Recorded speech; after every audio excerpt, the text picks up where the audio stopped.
അങ്ങനെ നമ്മൾ കണ്ണൂരെത്തി ഹോട്ടലിൽ കയറി നമ്മൾ ചെക്ക് ഇൻ ചെയ്തു. എനിക്ക് എപ്പോഴും തോന്നിയിട്ടുണ്ട് കണ്ണൂരത്തെ ആളുകൾ വളരെ ഭംഗിയുള്ള ആളുകളാണ്. കമ്പയറിങ് ടു നമ്മളൊക്കെ നോക്കുമ്പോൾ കണ്ടിട്ടില്ലേ, കുറച്ചധികം സുന്ദരിമാരെ നമുക്കിവിടെ കാണാൻ പറ്റും. ഒരു പക്ഷേ കൃഷ്ണൻ്റെ ഊര് എന്ന് പറയപ്പെടുന്ന മലയാള പദത്തിൽ നിന്നാണ് ഈ കണ്ണൂർ എന്നുണ്ടായതെന്ന് പറയപ്പെട്ടിട്ടുണ്ട്. ഈ പണ്ട് കാലത്ത് നമ്മൾ കേട്ടിട്ടുള്ള നൗറ എന്ന് പറയുന്ന ഒരു തുറമുഖമുണ്ട്. അത് കണ്ണൂരാണെന്നാണ് ചരിത്രകാരന്മാർ പലരും വിശ്വസിക്കുന്നത്. പക്ഷേ കണ്ണൂരിൻ്റെ ആധുനിക ചരിത്രം തുടങ്ങുന്നത് ഇവിടെയൊക്കെ പോർച്ചുഗീസുകാർ വന്ന് ലാൻഡ് ചെയ്തതിന് ശേഷമാണ് കേട്ടോ. അവരന്ന് കോഴിക്കോട് വന്ന വാസ്കോഡഗാമയും ടീമും കണ്ണൂരിലും വന്നിട്ടുണ്ടായിരുന്നു. അതിനു മുമ്പേ അറബികളായിട്ടായിരുന്നു അവരുടെ പഴയ പ്രധാന കച്ചവടങ്ങളൊക്കെ ഉണ്ടായിരുന്നത്.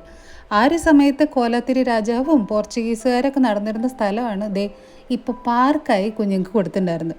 നമുക്കിവിടെ കുറച്ച് നല്ല ടൈം തന്നെ സ്പെൻഡ് ചെയ്യാനായിട്ട് പറ്റിയിട്ട് നമ്മൾ ഹോട്ടലിൽ ചെക്ക് ഇൻ ചെയ്തിട്ട് നമ്മൾ കുറച്ച് നേരം പാർക്കിലൊക്കെ സ്പെൻഡ് ചെയ്യാമെന്ന് വിചാരിച്ചു. ചാനൽ സബ്സ്ക്രൈബ് ചെയ്യണേ, പിന്നെയും വീഡിയോസ് പോസ്റ്റ് ചെയ്യാം കേട്ടോ. Bye bye, take care, love you all.